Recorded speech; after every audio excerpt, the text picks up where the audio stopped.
Salut tout le monde! Si vous voulez louer le Studio SF pour faire votre propre podcast ou pour upgrader la qualité de votre podcast, c'est possible. Écrivez-nous à sansfiltrepodcast@gmail.com. Vous venez ici, le service est tout compris. Vous avez la vidéo, vous avez le son qu'on vous donne tout de suite après votre enregistrement. Il y a Nicole qui va être là pour vous servir, pour vous accompagner dans cette aventure. Le Studio SF, on s'assure que la qualité est optimale à tous les niveaux. Et puis, pour amener votre projet à l'autre niveau, c'est vraiment la bonne chose à faire. Alors, écrivez-nous. Ça va avoir plaisir de vous recevoir ici. Une production du Studio SF. Bienvenue au Sans Filtre, le podcast où on parle de ce qu'on veut avec nos invités. That's it. Je suis Bach Quentin avec moi, Doom Plante. Cette semaine, le Sans Filtre est présenté par Believe Supplément. Believe Supplément, c'est la compagnie de notre invité aujourd'hui, qui est Julien Haroun, qu'on va parler un petit peu plus tard, après que j'aille fait la plug pour ses suppléments. Believe, c'est... Personnellement, moi, je prends des suppléments depuis longtemps parce que je m'entraîne de haut niveau depuis longtemps. Puis les suppléments Believe, c'est les meilleurs que j'ai pris, honnêtement. En plus, la plupart de leurs suppléments sont vegan. Je sais qu'il y a un BCAA leur BCAA, en fait, est vegan, ce qui est quand même rare parce que la plupart des BCAA sur le marché sont faits avec des cheveux de cochon ou des plumes d'oiseau. Donc, si c'est le genre de choses que vous ne voulez pas dans vos suppléments, checkez Believe, c'est vraiment hot. Ils viennent de sortir une protéine vegan et faite à base de protéines de pois, protéines de haricots. C'est les deux seuls ingrédients de leur protéine. That's it. Tu mets ça dans des shakes, tu mets ça ou juste dans un shaker si tu aimes ça raw de même. Believe, c'est vraiment de la bombe. Vous allez rencontrer plus en profondeur le fondateur de Believe. On n'a pas de code promo pour le Sans Filtre, mais j'ai un code promo personnel qui est 25% de rabais si vous utilisez le code promo VMPP. Fait que sur toutes vos commandes, on ajustera ça à l'interne après. Là. Mais fait que code promo VMPP pour 25% sur tous les paniers de Believe Supplément. On va mettre le lien dans la description. Et sinon, cette semaine, sur le podcast, on a reçu le fondateur d'Homme. Julien Haroun, qui est un ami, qui est un gars vraiment inspiré. C'est un entrepreneur, dans le fond. Ouais. Puis c'est des gens qui sont souvent super inspirants, on a adoré parler avec lui. On a parlé justement de sa business, de la business des suppléments en général, ses pour et aussi ses critiques à certaines d'elles qu'on peut faire qui sont tout à fait légitimes. Mm-hmm. On a parlé aussi de plein de sujets vraiment intéressants. Tu sais, Julien, qui est un gars qui est aussi un peu... qui aime se développer personnellement, qui aime réfléchir sur les relations, sur l'amour, tout ça. Puis on a parlé de justement les manières, je me souviens plus. Les 5 façons d'aimer. Les 5 façons d'aimer. Les 5 langages de l'amour, en fait. Ça, c'était super intéressant. Ça m'a fait comme vraiment réfléchir sur... tes langages de l'amour. Mes langages de l'amour. Puis... c'est ça, super belle conversation avec un gars. Je pense qu'on va sortir de là un peu comme... Ça m'a fait penser un peu les discussions qu'on a eues comme avec Marc Fit, par exemple. Mm-hmm. Vraiment des discussions qu'on sort de là, puis on a envie de se surpasser, on a envie de faire mieux, on a envie de se lancer en affaires, on a envie de... On se sent juste craqué, tu sais. Ouais. Fait que great, Julien. C'est un crinqueux. Un crinqueur. On a parlé aussi, une autre chose que tu n'as pas mentionné, du fardeau psychologique de son cellulaire ou du travail. Quand tu sens que le travail est overwhelming, Julien qui a eu des crises de panique liées à ça, qui a réussi à gérer tout ça, on en a parlé, on a abordé ça dans le podcast. Vraiment un super podcast. Sinon, vous pouvez vous abonner à notre page Patreon. On est vraiment de plus en plus sur notre page Patreon. Le mois passé a été notre mois record en termes de nouveaux abonnés. Fait que merci à tous vous autres qui se sont abonnés. Une des raisons, j'ai l'impression, c'est parce qu'après chaque podcast, on fait un avec encore moins de filtres ou encore moins de filtres. J'oublie tout le temps c'est quoi le nom qu'on avait décidé de donner ça temporairement qui semble être resté de façon permanente. Ouais. Mais fait qu'on fait encore moins de filtres après chaque épisode où est-ce qu'on s'assoit, Dom puis moi, avec Nicole qui est derrière la console. On parle à chaud de la discussion qu'on vient d'avoir dans le podcast. Donc, ça permet d'approfondir un petit peu certaines idées. Si vous voulez voir qu'est-ce qu'on a pensé de telle ou telle affaire, on en parle sur le encore moins de filtres. Puis, on veut également faire des podcasts exclusifs de temps en temps sur la plateforme Patreon. C'est aussi la meilleure façon de nous encourager. Ouais. Donc, le lien va être dans la description du podcast. Et finalement, laissez-nous un thumbs up, un rating, abonnez-vous à nos chaînes, parlez-en à vos amis, partagez la bonne nouvelle et bonne écoute. Bon podcast. Ouh.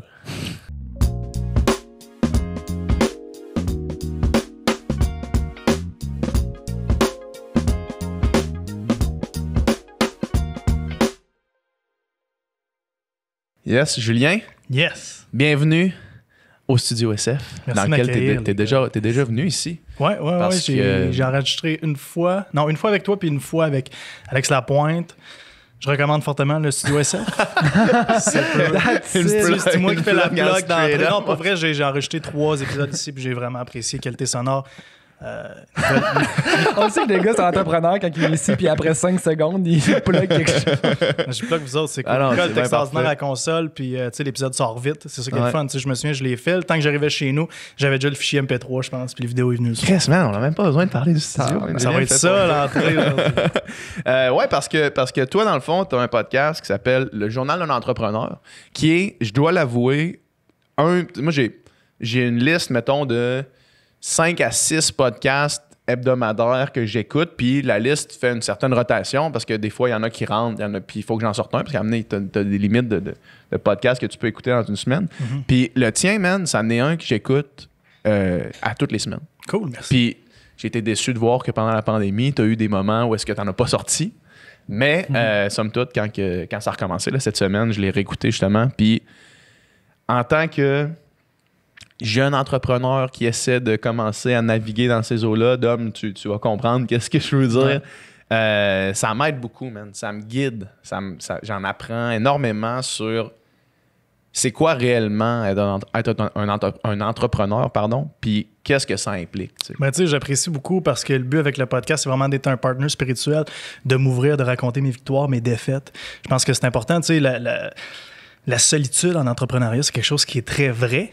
Puis moi, de m'ouvrir, raconter mes histoires, mes bonnes, mes moins bonnes, je pense que les gens qui, eux, ils n'ont pas la chance d'être entourés d'entrepreneurs ou qui sont des solopreneurs, mais c'est bien de pouvoir ouvrir ton téléphone, mettre une track audio, puis pas te sentir seul, d'entendre quelqu'un tu sais, raconter des histoires qui sont vraies. Puis c'est vraiment pour appuyer les autres dans leur démarche. Puis tu sais, on n'a pas besoin de se faire frapper par une auto pour savoir que ça peut faire mal. Je pense que c'est ça que je vais apporter avec le podcast. Tu sais, si je peux rapetisser la courbe d'apprentissage de certaines personnes, tant mieux. Tu sais, mon objectif, c'est ça, c'est d'être un partner spirituel. Qu'est-ce que ça veut dire, partner spirituel? C'est d'être un partner sans être dans vos projets, d'être quand même là.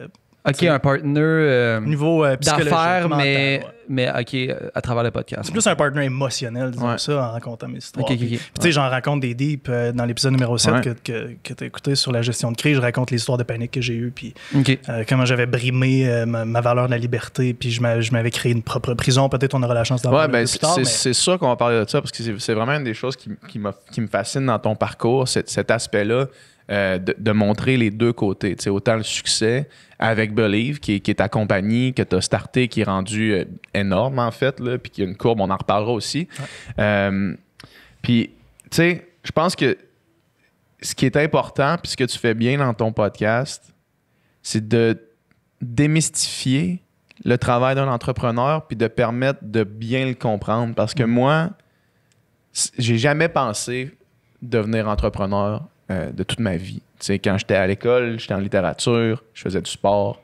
Puis c'est même pas une idée qui m'a passé par la tête de créer ma propre affaire. Parce que ça m'apparaissait tellement lointain, ça m'apparaissait tellement flou, puis c'était juste réservé à quelqu'un qui faisait ça. Tu sais. Quelqu'un qui était allé en business, quelqu'un qui avait, tu sais, qui faisait ça, puis qui Qui avait des parents était destiné, entrepreneurs, exactement, c'est ça. Soit qu'il avait des parents entrepreneurs, qui l'avaient appris jeune, qui reprenaient une compagnie, mais de moi m'imaginer partir quelque chose de rien. Mettons qu'on prend le studio ici comme exemple, là, tu sais, on est vraiment allé à tâtons, là, quasiment, puis on s'est réveillé un moment donné, puis c'est comme, hey, on est entrepreneur maintenant. Tu sais. Ouais. Ben ouais, puis tu sais, parfois, ça va être un désir, je pense, puis tu me diras qu'est-ce que tu en penses, d'entrepreneuriat, puis vraiment de dire, moi, c'est ça qui me passionne, puis parfois, j'ai l'impression que c'est François Lambert qui était venu ici, qui disait que, tu sais, le produit en tant que tel n'a pas vraiment d'importance, ou même Elisabeth Rioux, elle disait ça, tu sais, qu'elle, ce qui la passionne, c'est l'entrepreneuriat.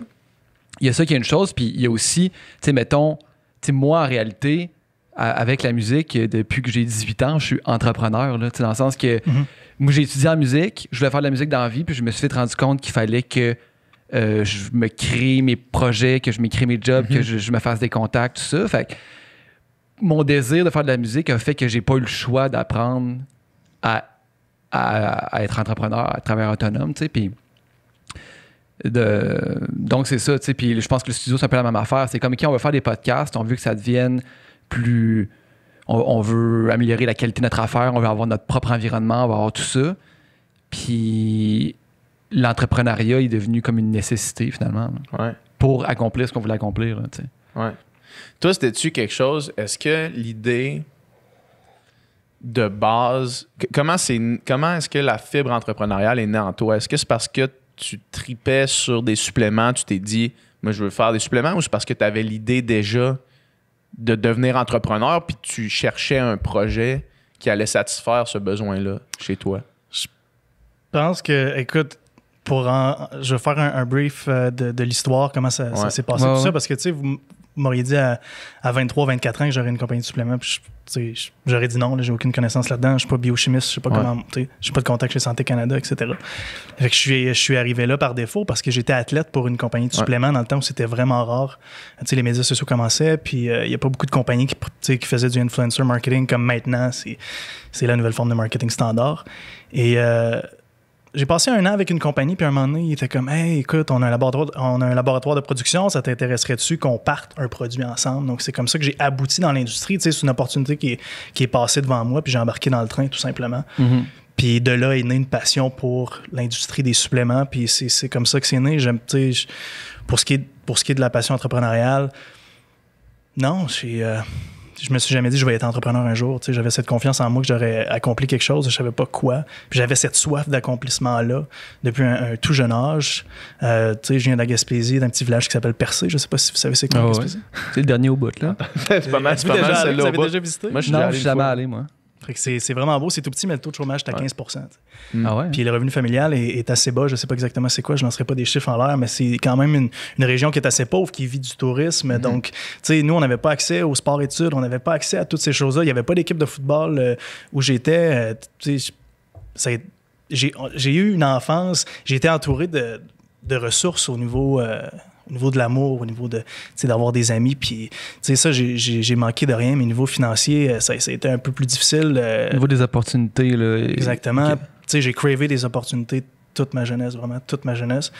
Puis je me suis dit, le jour où je vais être adulte puis je vais être en contrôle de ma propre destinée, c'est sûr que je vais vouloir accomplir quelque chose. Donc, tu sais, je me suis vite lancé dans les médias sociaux quand j'ai vu ça apparaître. Puis de là est né quelques opportunités, dont celle des suppléments éventuellement, qui étaient connexes à une passion que j'avais pour le fitness. Donc, 1+1 ont fait en sorte que je me suis retrouvé ici aujourd'hui. Puis, comment est-ce que le jump s'est fait de dire... OK, là, tu fais conjointement un produit avec une autre compagnie à... Là, moi, je veux travailler sur mon propre projet, tu sais, sur ma propre affaire. Comment j'ai changé de train pour embarquer dans l'autre? C'est ça. Believe est né d'une frustration, d'une grande frustration. Puis je pense qu'il y a beaucoup d'entreprises qui naissent justement d'une cause ou d'une frustration quelconque. Tu sais, comme toi avec Vegan mais pas plate, clairement, tu as un attachement aux valeurs environnementales. Puis tu sais, tu veux faire ta marque à quelque part, donc tu es attaché à une cause. Pour Believe, moi, écoutez, je voulais lancer mon 3e produit.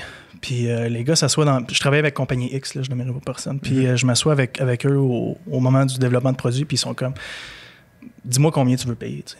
J'étais comme, je comprends pas pourquoi tu me dis ça, parce que dans le fond, voici ma formule, combien tu me charges. Puis ils étaient comme, ouais, mais tu sais, tu peux couper ton produit pour faire comme tout le monde. Puis là, j'ai commencé à poser... Quand tu dis tu peux couper ton produit, faire comme tout le monde... Est-ce que tu veux dire que dans l'industrie du supplément, c'est une pratique courante de faire ça? C'est malheureusement une pratique qui est courante, effectivement.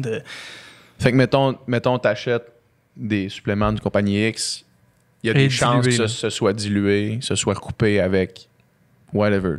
Oui, absolument. Ah ouais? Ouais.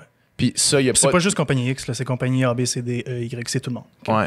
Quand je dis tout le monde, c'est clairement, il y a des bonnes compagnies de suppléments sur le market, là, mais je peux pas vous dire qui, sauf Believe Supplements, parce que je suis en contrôle de la formule, puis tout est analysé, puis publiquement analysé. Donc, à ce moment-là, quand ils commencent à me poser des questions, moi, je pose des questions à mon tour. J'essaie de comprendre qu'est-ce qui se passe. Là, je suis un genou dans cet environnement-là, des suppléments, je connais pas trop la game, puis là, ils me disent, ouais, on peut couper avec cet ingrédient-là, ça va te coûter le quart du prix, puis là... Là, je me rends compte de tabarouette, tu sais, ça ne fit pas avec qui je suis. Là. C'est pas en ligne avec les valeurs que je prône dans la vie. Puis je pourrais pas opérer dans ces paramètres-là. Donc, je décide de quitter. Je dis, j'abandonne le projet, boys. Puis pendant 3 jours, moi, dans ma tête, ça m'avait tellement frappé, heurté, parce que j'ai été le consommateur de suppléments à 18-19 ans qui dépensait sa paye dans les suppléments. Là. C'était 300-400 $ par mois. C'est vraiment quelque chose dans lequel j'ai dépensé, puis je me sentais tellement heurté. Là. J'étais comme ça se peut pas que je me suis fait avoir toute ma vie. Puis, je suis pas le seul en ce moment. Il y en a plein de consommateurs de suppléments. Donc, après 3 jours de réflexion où j'étais comme, bon, je peux-tu vraiment quitter? J'avais cette frustration-là en moi. Je me suis dit non, je vais en faire ma mission de redonner aux consommateurs, excusez-moi, puis d'amener de la transparence pour la première fois dans une industrie qui en avait grandement besoin. Donc, de là est partie l'idée de Believe Supplements, de la transparence, de mettre des analyses qui sont publiques sur Internet, de jouer la carte de l'intégrité, de la transparence, des valeurs qui, pour moi, sont super importantes dans ma vie. Donc, de bâtir une business qui est en ligne avec qui je suis. Est-ce que c'est une industrie qui est checkée, réglementée par, mettons, Santé Canada puis ça, l'industrie des suppléments? Dans le fond, absolument. De la façon que ça fonctionne, je vais vous montrer, les gars, tout simplement, vous allez mieux comprendre pourquoi c'est facile de tricher des produits. C'est qu'au Canada, pour vendre des produits, ça prend un NPN, dans le fond, un numéro de produit naturel. Donc, tu t'appliques avec une formule qui, selon les paramètres de Santé Canada, est légale. Ça veut dire que si formule, une recette de ton affaire. Ouais. Exactement. Okay. Donc, il y a certains ingrédients qui ont des paramètres très précis, comme la caféine. Tu peux pas avoir plus que 200 mg de caféine dans un produit et blablabla pour des milliers d'ingrédients. Donc, tu présentes ta formule à Santé Canada. Il faut qu'elle réponde à toutes ces exigences-là. Exactement. Eux l'approuvent, te donnent un certificat de vente au Canada. Donc, tu mets le numéro sur ton produit et tu le mets sur les étagères, tout simplement. Mais Santé Canada ne vont pas prendre chaque produit sur une étagère dans un magasin X pour les analyser. Ils n'ont pas les ressources pour faire ça. 2, ça serait une ultime perte de temps. Puis, ils en ont par-dessus la tête avec l'industrie du cannabis en plus qui s'est ajoutée, là, sans parler du COVID, évidemment. Là, mais même avant tout ça, ils n'ont pas le temps de faire des analyses de produits. Donc, qu'est-ce qu'ils vont faire? C'est une fois de temps en temps par année, ils vont prendre les produits avec des stimulants au hasard sur une étagère, puis ils vont analyser les stimulants qu'il y a à l'intérieur pour s'assurer qu'il n'y a pas de danger pour la santé des consommateurs. Fait que la formule qui est soumise n'est pas nécessairement ce qui va se retrouver dans le sac en bout de ligne, c'est ça que tu dis? La formule qui est soumise à Santé Canada puis qui est analysée puis qui dit « OK, ça c'est beau, ça peut être ces tablettes », c'est pas nécessairement ce que les gens vont consommer. Okay. C'est débile, ça, man. Parce qu'il n'y a pas de contrôle. Puis non seulement ça, mais que les ingrédients... Tiens, admettons la poudre de protéines. Okay. Si je te dis qu'il y a 28 grammes de protéines dans mon pot... Par quoi? Par portion. Par scoop, okay. Mettons. Puis je décide de couper cette protéine-là à 50% avec un ingrédient... tu verras pas la différence, comme le maltodextrine, à moins que tu connais vraiment ça. Il n'y aura pas d'impact sur ta santé. Là. Mais c'est pas dangereux. C'est une forme de glucides comme une autre. Là, qui voudrait un produit moins efficace? Tu peux pas le savoir, c'est ça. Mais là, sur le sac, ils vont-tu écrire 28 grammes de protéines ou 14? Ils vont marquer 28. Oui, c'est ça. Puis ils vont marquer 0 g de glucides, mais dans le fond, il y a 14 grammes de protéines, puis il y a 14 grammes de glucides. OK, fait que c'est du mensonge, dans le fond. C'est juste de la fausse représentation. C'est juste pas... Dans le fond, l'étiquette est pas juste. Exactement. Puis, selon les standards de Santé Canada, tu peux même légalement être off de ton étiquette de 20%, de façon légale. Puis moi, j'en ai un laboratoire de production, puis je vous dis qu'être off 3-4%, je peux comprendre, mais être off 20%, il faut vraiment, vraiment que tu décides d'être off 20%. Okay. Puis tu sais, si tu es capable de dormir le soir à être off-label 20%, pourquoi tu le fais pas à 50 ou 60%? Oui, je veux dire, c'est sûr qu'à un moment donné, tu as la soif de l'argent parce que je veux dire, ta marge de profit à double, à triple à chaque fois que tu c'est ça, parce que tu le vends au même prix. Exactement. C'est décalissant, ça, man, on dirait. Il y a une affaire qui m'a frappé dans ce que tu disais. Puis, à mon avis, c'est un peu dans le nerf de l'entrepreneuriat, c'est de vouloir faire ta propre affaire selon tes valeurs à toi. Tu sais, nous ici, ce qu'on a fait avec le studio, c'était de vouloir faire des conversations où est-ce qu'on parle de ce qu'on veut, puis offrir offrir la chance à tout le monde de pouvoir venir ici, puis pas être régi par aucun niveau de langage, pas être régi par aucun sujet que tu n'as pas le droit d'aborder. Contrainte de temps. Oui, contrainte de temps, contrainte de tout. Puis cette frustration-là dont tu parles, j'ai l'impression que, comme tu dis, ça doit être dans le nerf de la décision de faire ta propre chose, en marge de ce qui est déjà établi, mettons. Ben, tu sais, t'es pas obligé de partir une entreprise sur une frustration, mais je pense que c'est une solide base, qu'il y a quelque chose qui réellement te tient à cœur. Puis t'es frustré de la cause, je pense que ça met beaucoup de gaz sur le feu, justement. Mais tu sais, ça n'a pas besoin de naître d'une frustration. Mm-hmm. Malgré que, tu sais, admettons, toi, avec les causes environnementales, tu as une certaine frustration, c'est sûr, par rapport à la façon qu'on opère en tant qu'être humain dans le monde. Puis, ouais. Donc, oui. Ça, c'est plus du peut-être chercher une solution, j'imagine. Chercher une solution à un problème. Probablement, mais tu sais, Doom, par exemple, il a peur en tant qu'artiste, puis c'est une forme d'entrepreneuriat, comme tu disais tantôt. Je pense pas qu'il y a une frustration quelconque qui te drive, c'est plus une. Non, Il y a une cause, il y a un besoin de créativité. Besoin de créativité, tu sais, c'est dans un sens quand même un peu selfish, dans le sens que moi j'ai envie de faire ça, fait que j'essaie de. Je suis passionné par la musique, puis j'essaie de créer mes opportunités, puis de faire ça le plus possible, tu sais. Fait que non, c'est pas né d'une frustration. Peut-être juste la frustration des fois de pas être. Si, mettons, je suis pas appelé, ben je vais faire mon propre projet, tu comprends? T'sais. Si je suis pas appelé pour jouer dans le projet des autres, exemple, là, je vais faire mon propre affaire, puis je vais essayer de booker ça. Fait que ça peut être peut-être ça la frustration, là, mais ce n'est pas vraiment une.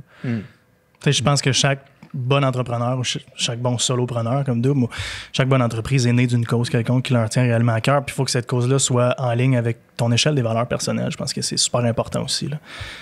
Je sais, moi, que la liberté, c'est ma valeur la plus importante, puis la numéro 2, c'est l'intégrité. Je pourrais pas être libre financièrement en arnaquant du monde. C'est impossible, je serais pas heureux. As-tu l'impression que plus une entreprise est grosse, plus c'est difficile qu'elle soit proche de des valeurs humaines comme ça? Je pense que tout part du haut. Donc, si les dirigeants de cette entreprise-là ont encore le contrôle de la culture, puis prennent ça à cœur, puis imprègnent l'importance de la mission à l'intérieur, je pense que non. Je pense que tout peut toujours rouler assez droit. Mais quand les valeurs de l'entreprise au début n'étaient pas assez fortes ou ne sont pas bâties sur une cause qui est assez solide ou qui leur tient assez à cœur, ça se peut que l'arbre se mette à pousser croche à un certain moment. Mais penses-tu que tu peux devenir une multinationale en étant hyper droit moralement? Absolument. Ah ouais? 100%. As-tu des exemples, maintenant? Non, parce que je suis pas à l'interne dans d'autres entreprises, donc c'est dur pour moi de le dire, mais on est parti de Believe dans mon condo à un brand top 3 au Canada à l'intérieur de 4 ans en gardant ces valeurs-là de transparence, puis on s'en va aux US avec les mêmes valeurs, puis on ne changera absolument rien. Mais tu sais, quand on parle de multinationales, j'ai l'impression que t'arrives à un moment où est-ce qu'il y a... Tu sais, on se cachera pas qu'il y a 5 compagnies qui possèdent toutes. Tu sais, mettons, quand tu vas là, down the line, là, tu sais. Puis j'ai l'impression que pour rentrer dans cette espèce de scheme-là, il faut qu'éventuellement tu vendes. Puis une fois que tu as vendu, là, tu sais, les valeurs risquent de disparaître, j'imagine. Ben, c'est sûr que si tu cèdes le trône à quelqu'un d'autre, c'est sûr qu'il va y avoir un certain changement, je pense. Puis j'ai l'impression que c'est ça qui arrive avec les multinationales la plupart du temps. Quelque chose qui devient trop gros est acheté par quelqu'un qui s'en calisse. Exactement. Ouais. Oui, puis, mais aussi, tu sais, plus il y a de monde, plus ça devient une question de statistiques puis de chiffres, j'ai l'impression. Puis moi, c'est de rester humain, de rester en contact avec les gens, puis les clients, puis les consommateurs, j'ai l'impression. OK, ben là, cette année, notre rendement, c'est ça, puis là, l'année, on veut faire ça. Puis que, je sais pas, j'ai l'impression que plus c'est gros, plus c'est comme, OK, ben il faut atteindre cet objectif-là, puis peu importe la manière, là, tu sais. En fait, je dirais que souvent, ça va être vrai pour les compagnies qui sont publiques, parce qu'il faut qu'ils rendent des comptes et aux investisseurs et aux dirigeants à l'interne. Donc là, tu es plus en danger de te faire brasser un peu vu que tu dois des comptes à plusieurs personnes. Mais quand tu es une compagnie privée puis tu as encore le contrôle de la culture puis des décisions puis de qu'est-ce qu'on fait avec les profits, je pense que tu es moins à risque justement que ta mission se dilue là, à travers tout ça. Mm-hmm. Quand ça a commencé à grossir et simultanément de mon côté, mettons, et le studio et Vegan mais pas plate, puis que moi, j'étais pas du tout outillé pour faire face à ce genre de croissance / gestion-là. Puis j'avais dans mes poches un cellulaire, puis j'ai pas été capable de faire la distinction entre mon travail puis quand le travail s'arrêtait. Parce que j'avais pas du tout fait ce chemin-là jamais, tu sais. Puis je veux qu'on en parle parce que je sais que toi, ça t'est arrivé. Puis que t'as eu des problèmes par rapport à ça, puis que t'as réussi à trouver des solutions qui, moi, m'ont aidé beaucoup une fois que j'ai écouté ton podcast où est-ce que t'en parles. Moi, personnellement, j'ai perdu des cheveux. J'ai encore des trous dans les cheveux, j'ai des trous dans la barbe ici, liés au stress, liés à à une surcharge de gestion, puis un manque complet de séparation entre ma vie privée, ma vie personnelle, puis ma vie professionnelle. Il n'y avait plus aucune limite claire, aucune frontière. D'autant plus que j'étais en business avec mon meilleur ami, j'étais en business avec ma blonde à ce temps-là. Puis comme tout ça devenait juste complètement flou. Puis man, pendant des mois, ça m'a rendu fou, mon gars. Tu sais, je devenais... ça me prenait, là. Tu sais, j'étais chez nous à 7 heures alors que j'étais supposé juste chiller puis relaxer. Puis là, je pensais à des affaires du lendemain pour la job. Puis là, ça me donnait une boule dans le ventre. Puis ça me créait de l'anxiété, ça me créait de l'appréhension. Puis j'étais pas bien, man. Puis j'aurais vraiment aimé ça, être au courant de la possibilité de ça. Toi, c'était arrivé, si tu veux nous raconter un peu ton parcours dans cette histoire-là. Comment, tu sais, avec toute la croissance de Believe, qu'il y a eu une croissance très rapide, comment ça s'est passé de ton côté? Ben dans l'épisode 7 de mon podcast, je parle des crises de panique qui me sont arrivées, de la prison que j'avais créée pour moi-même. C'était un peu spécial, mais ensuite, cet épisode-là, j'ai un invité qui s'appelle Phil Mascotte qui fait du PNL, de la programmation neurolinguistique. Puis, tu sais, il avait analysé mon cas un peu, puis c'est quelqu'un que je connais, j'avais déjà fait des sessions avec lui. Et je pense que quand tu commences par faire ton échelle des valeurs en premier lieu, puis comme on parlait tantôt, moi, je sais que ma valeur numéro 1, c'est la liberté. La liberté financière aussi, la liberté d'avoir l'énergie de faire ce que je veux, la liberté de pouvoir aller au gym quand ça me tente de... Tu sais, c'est pas la liberté au premier degré dans le sens de pouvoir courailler ou sortir le mardi soir, c'est pas ça. Mais tu sais, vraiment la liberté d'avoir de la place dans mon esprit pour penser, avoir des idées, faire les choses que j'aime avec les gens que j'aime. La croissance de Believe, qu'est-ce qui est arrivé, c'est que ça s'est tellement passé vite, puis la business avait tellement besoin que je sois présente tout le temps, non seulement le brand, mais aussi on était en train de bâtir un laboratoire. J'ai brimé ma valeur de la liberté tellement longtemps pour combler les besoins de croissance de Believe qu'à un moment donné, il n'y a rien qui fonctionnait dans ma tête. Puis je me souviens, je partais du bureau un moment donné, c'était un lundi soir, tu sais, la semaine d'avant, j'avais une semaine de travail au complet, j'étais parti c'était un gros rush, là. J'étais parti à Pittsburgh voir un manufacturier américain. Ensuite, j'étais allé à Chicago pendant 2 jours, tourner du contenu avec un athlète. J'étais revenu au bureau, j'avais une semaine de fou. Puis ma blonde et moi, on était supposés aller au cinéma à genre 6h30 le soir, puis il était 6h au bureau à Blainville. On était supposés aller à Montréal, j'étais dans le jus comme d'habitude. Puis je me souviens d'avoir descendu en char, puis je sentais que mon cœur pompait. Puis là, je lui parlais au téléphone, puis il y a une partie de mon cerveau qui pensait à mon cœur qui pompait, puis l'autre partie du cerveau qui essayait de se déconcentrer puis de lui parler, tu sais, pour oublier que mon cœur pompait. Puis à un moment donné, j'étais même plus capable de parler à ma blonde. Je faisais juste penser à mon cœur, puis mon cœur allait tellement vite que je pensais que j'allais faire une crise de cœur. J'ai pris la première sortie à Montréal, puis je me suis dit, tu sais, viens me chercher, je suis plus capable de conduire. Le stress avait tellement pris de place dans ma vie que peu importe ce que je faisais, il n'y avait plus rien à faire. Tu sais, c'était... Quand tu brimes la chose la plus importante pour toi sur ton échelle des valeurs, t'es faite. C'est sûr que quand tu mets un saran wrap autour de ta vie, que tu vas finir par étouffer. Puis c'est ça qui m'est arrivé. Tu sais, je me suis créé une propre prison. Puis en même temps, ça m'a ouvert les yeux sur le fait qu'il fallait que je change des trucs. Parce que sur une base quotidienne, je faisais de l'introspection. J'avais un journal de gratitude. Je marquais toujours les choses pour lesquelles j'étais reconnaissante. Tu sais, je faisais les petites choses.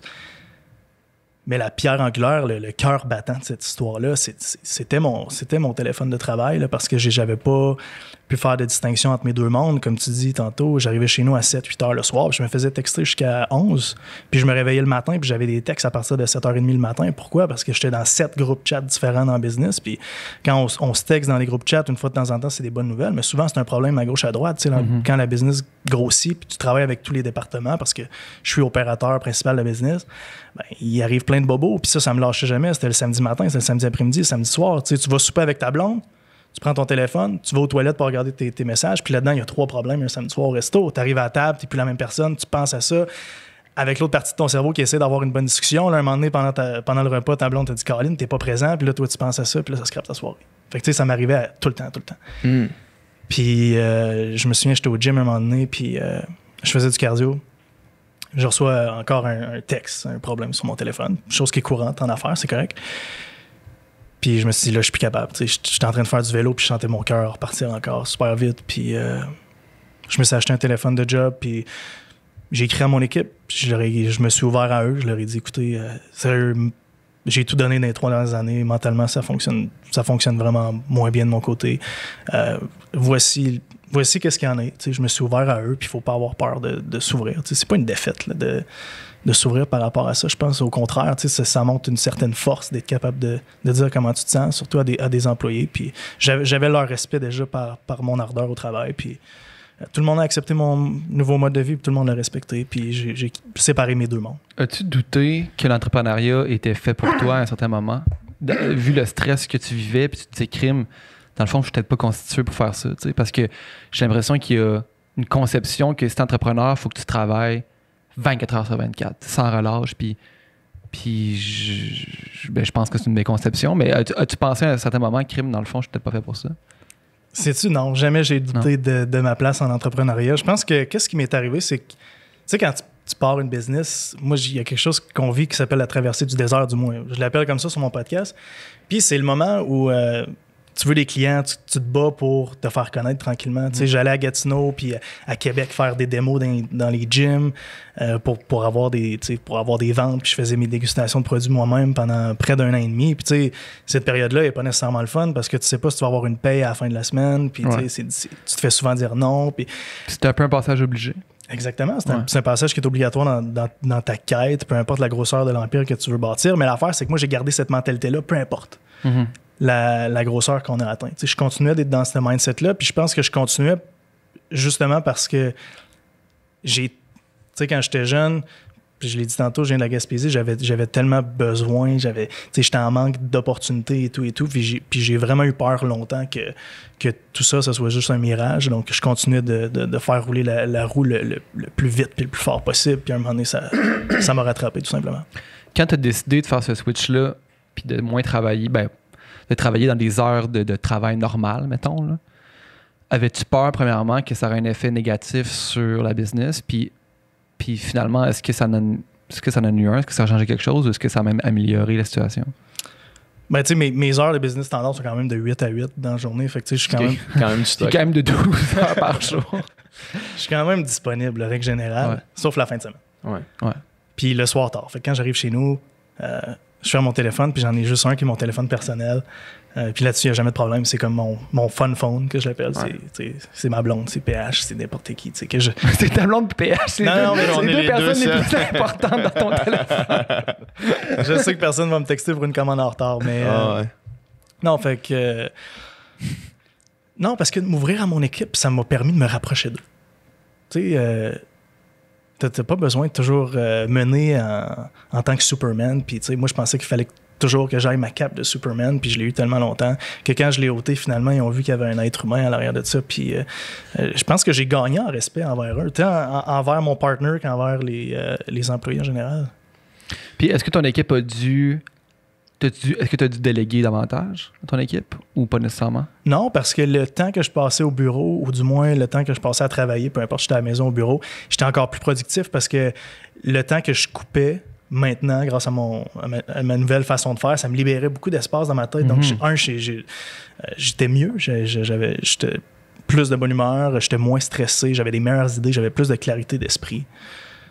Donc non, je pense que ça a juste bien fait. Puis tu sais, je pense que si vous vivez des épisodes de stress, peu importe c'est quoi, c'est vraiment de vous asseoir puis d'essayer de trouver le cœur battant de ça. Tu sais, souvent, on essaie des petites techniques à gauche, à droite. Faut que je me couche plus tôt, faut que je fasse un journal de gratitude. Tu sais, mais au bout de la ligne, ces petites choses-là, si vous touchez pas vraiment au cœur du problème, il n'y a rien qui va se régler. Là. Puis ces petites choses-là, si c'est des il faut que je fasse mon journal, il faut que je fasse ci.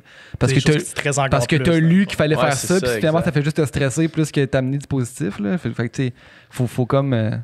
C'est vraiment dur de trouver l'équilibre là-dedans. C'est pas facile, puis il faut mettre le doigt dessus, puis il faut se poser les vraies questions, man. Ça se peut que autour de vous, il y a une personne super toxique qui nuit considérablement à votre vie, puis à chaque fois qu'elle vous texte, Colin, vous vous stressez pour absolument aucune raison. T'sais. Ça peut être votre mère, ça peut être vraiment deep, ces affaires-là, mais il ne faut pas avoir peur de faire face à ça parce que sinon, on ne sera jamais bien mentalement. Puis je pense que si tu n'es jamais bien, tu ne pourras jamais. Tu ne seras jamais heureux. Là. Moi, je pense que la chose qui a fait la plus grande différence pour moi, puis j'ai eu un déclic un peu comme toi, tu as eu au gym. Moi, je cours beaucoup, tu sais. Puis je courais, tu sais, avec toutes nos montres intelligentes maintenant. Puis moi, vraiment, que je voulais de la musique ou que j'étais au gym, mettons, fait que mon cell était pas loin de moi, je recevais quelque chose puis ça vibrait sur mon poignet, tu sais. Puis même si je me disais c'est pas grave, j'ai pas besoin de répondre en ce moment parce que je suis au gym. Mais Chris, j'y pensais. Mhm. Puis ça m'arrivait d'arrêter mon training plus de bonne heure pour faire non, mais là, faut que je m'occupe de ça. Faut que je m'occupe de ça maintenant. Là, j'ai pas le choix. Fait que là, j'allais prendre mon sel, puis là, le training est fini. Puis là, moi, je me suis dit, ça peut pas être ça. Ça peut pas être ça. Puis je me suis ramené à nos années de natation qu'on faisait, où est-ce que quand t'es dans la piscine, ton sel, il est dans l'esti de vestiaire. Ouais. C'est la beauté de la Puis natation. il y a rien. Man, hey, tu m'imagines-tu... Texter dans la piscine. Non, mais dire au coach... Ils sont waterproof maintenant. dire au coach, puis au reste, hey, genre, non, faut que j'aille prendre un appel dans le vestiaire. Hey man, tu te fais crisser dehors du club, là. Ouais. Comme t'es caliste d'ici, Ouais, ouais. t'es pas là pour les bonnes raisons, tu sais. Fait que là, je me suis remis en tête ça. Puis je me suis dit, OK, il y a certaines affaires dans ma vie qui sont vraiment plus importantes que le succès d'une ou l'autre de mes entreprises, mettons. Puis quand j'ai fait ce switch-là, là, que j'ai commencé à dire, mettons, moi, les trainings, c'est une zone que personne va. Il n'y a personne qui rentre dans ces trainings-là avec moi. Les fins de semaine, c'est une zone où est-ce que personne va. Parce que c'est ma zone de fin de semaine où est-ce que tout est off de toute façon. Il n'y a aucun client, aucun fournisseur, aucun whatever qui va s'attendre que tu y répondes un dimanche, là. Mais moi, je me mettais la pression de répondre les dimanches, tu sais. Même chose, quelqu'un qui nous écrivait pour louer le studio de podcast. Je laissais le message non lu jusqu'au lundi matin, man, parce qu'il n'y a personne qui va s'attendre anyway que j'y réponde le samedi ou le dimanche. Puis quand ce déclic-là s'est fait, asti que ça m'a fait du bien, man. Maintenant, mon sel, quand je vais courir, il est en mode avion. Il n'y a rien qui rentre. Je mets de la musique, that's it. Puis ma montre est même plus connectée à mon sel. Ma montre est juste indépendante de mon cellulaire. Puis ça a fait une hostie de différence, man. Puis dans ma vie, puis dans juste mon bien-être. Puis si on sort de l'entrepreneuriat pour les gens qui nous écoutent, qui sont pas entrepreneurs, j'ai l'impression que ce truc-là, parce que tout le monde a du day-to-day à gérer, là, tu sais. Tout le monde a du day-to-day. C'est pas vrai qu'il y a quelqu'un qui a juste un sel qui est juste pour les amis. Tout le monde a du day-to-day à gérer, que ce soit avec la job ou whatever. D'avoir ces périodes-là où est-ce que c'est inaccessible pour personne qui n'est pas dans ton cercle personnel, là, je pense que c'est nécessaire. Man. Ben oui, c'est nécessaire de se protéger. Je veux dire, vous avez quel âge les boys juste pour du contexte? 29. 29, 28? Fait qu'on a tous vécu ici le secondaire où on n'avait pas de téléphone, right? Tout à fait. OK? Puis c'était complètement incroyable. Moi, ça a été... J'ai eu un BACKBERRY genre Cégep 3. Là. OK, moi, c'est mon première premier année, cellulaire. j'ai eu le Razer flip phone Motorola. Razer. Tout le monde au cégep. Ah ouais. Vous étiez à Québec? Moi, j'ai habité 7 ans à Québec, d'ailleurs. Ouais, on est à Québec. Quel âge t'as? Je viens d'avoir 30, fait que tranquillement, pas vite, je sors de Fait que 18-34. c'est de quand t'étais à... C'est de quand t'étais à Québec? Oh my God, en année, je sais pas. T'as fait quoi ton université? Écoute, moi, mon parcours scolaire, ça n'a pas été... Mais de quel âge à quel âge, de quel âge mettons, t'es à Québec? à Québec? Ça a l'air difficile comme question. De mémoire, de 19 à 25. Ok. Tu sais, j'étais allé au cégep Sainte-Foy Ok. pendant 5 ans. J'ai Ah pas, ouais, ok. j'ai pas de deck. Là. Je te donne une idée. Ah ouais, il y a une les petite période labyrinthes- d'errance. les labyrinthes du cégep. J'étais abonné au Star Bar. Puis, Ah, t'étais à bonne. Tu pouvais t'abonner au Starbucks. Fait que toi, t'es le genre... Nous autres, on chillait au Star la Bar petite des fois dans grenouille ce à temps-là. Sainte-Foy. Ouais. Tu sais, Ouais, mais on s'est déjà croisés, c'est sûr. C'est moi. sûr qu'on s'est déjà Dans croisés. une autre vie. Ça Dans paraît une comme une autre autre vie. vie. Ah tu sais, ouais. l'époque de l'ozone Laurier et tout. Ah, ok, ouais. vraiment. On s'est déjà croisés dans une autre vie. Sûrement. Très probablement. Ouais. Mais je me souviens plus où je m'en allais. OK, on a vécu justement le secondaire, pas de Sans téléphone. téléphone, Puis, tu sais, t'arrives chez vous, puis t'as plus vraiment de lien de communication, à moins que tu vas sur MSN, puis tu Ouais. te mets en ligne. Là, tu sais. Fait que nous autres, c'est le fun qu'on a vécu les deux séparations. Puis, tu sais, je me souviens en secondaire 5 de conduire dans l'auto avec mon MP3 branché dans l'auxiliaire, puis d'être dans ma tête, puis réfléchir. D'avoir rien d'autre que ça. Dans ma tête, puis réfléchir. Maintenant, tu sais, qu'est-ce que tu fais quand souvent t'es sur l'autoroute, puis tu sais pas quoi faire? Tu fais des appels. Tu fais des appels ou tu es tout le temps dans le jus, tout le temps en train de faire. Tu sais, on dirait que maintenant qu'on a le téléphone dans nos mains puis on a un monde de possibilités, un monde de choses qu'on peut faire, ben on se sent obligé de tout le temps faire quelque chose. Puis on se laisse plus de place à réfléchir à la créativité, justement. Premièrement, on ne devrait pas faire ça en conduisant. Juste pour Non, mais mettons en Bluetooth. Là. En Bluetooth, tu reçois des messages, tu lis les messages, Siri, elle te parle. Moi, c'est tout le temps ça. J'ai jamais le sel dans mes mains, mais je suis tout le temps en train de répondre à des messages ou whatever. Oui, absolument. Mais, tu sais, ce concept-là de rien faire, j'ai l'impression qu'il est vraiment difficile à accepter dans un monde où est-ce que le succès est autant valorisé. Puis, tu sais, je veux dire, là, on parle d'entreprise, mettons, Believe, c'est une histoire, c'est un success story, tu sais. Puis, je veux dire, ce que tu parles de liberté financière, ce que tu parles, tu sais, je veux dire, tout ça, c'est quand même lié au succès. C'est quand même lié à un travail énorme, des efforts massifs, des heures investies. Puis, j'ai l'impression qu'autant le message peut être travail fort, mais en même temps, tu te dis, ouais, mais aussi, c'est correct de rien faire. Mais on dirait que c'est difficile de saisir c'est quoi, tu sais, c'est quoi les messages. Il n'y a rien qui est en fait, tout est en discordance, on dirait, dans ce qu'on entend, dans les messages qu'on entend, dans le monde dans lequel on existe. Puis c'est dur en tabarnak, man, de faire le lien.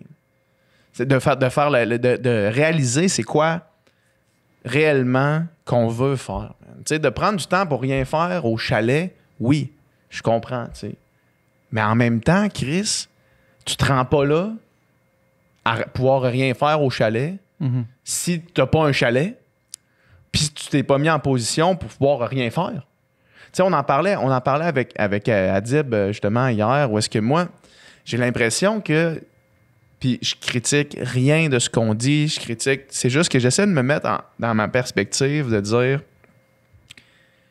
je suis privilégié, man, de pouvoir penser à ne rien faire. J'ai l'impression que c'est le genre de commentaire qui vient d'un endroit privilégié. Puis, c'est pas tout le monde qui a ça, tu sais. C'est pas tout le monde qui a la drive de starter une compagnie de suppléments, qui a l'éthique de travail de starter une compagnie de suppléments, qui a l'éthique de travail de travailler 12 heures par jour. Qui a le goût de faire ça. Qui a le goût de faire ça, c'est ça. Puis on dirait que dans la société dans laquelle on vit, c'est ultra valorisé, le succès, mais... Puis que là, les gens qui ont du succès disent « Ouais, mais c'est aussi important de rien faire, tu sais. » Puis là, t'es là, puis t'écoutes ça, puis tu te dis « Ouais, mais Chris, j'aimerais ça, moi, rien faire au chalet, mais en ce moment, je suis pas capable d'arriver. Je suis pas capable d'arriver. Je travaille pour une compagnie qui me sous-paye. J'ai pas eu l'occasion, j'ai pas eu le... Tu sais, moi, si je n'étais pas né dans une famille nantie, j'aurais pas fait le parcours scolaire que j'ai fait. J'aurais pas eu les opportunités que j'ai eues.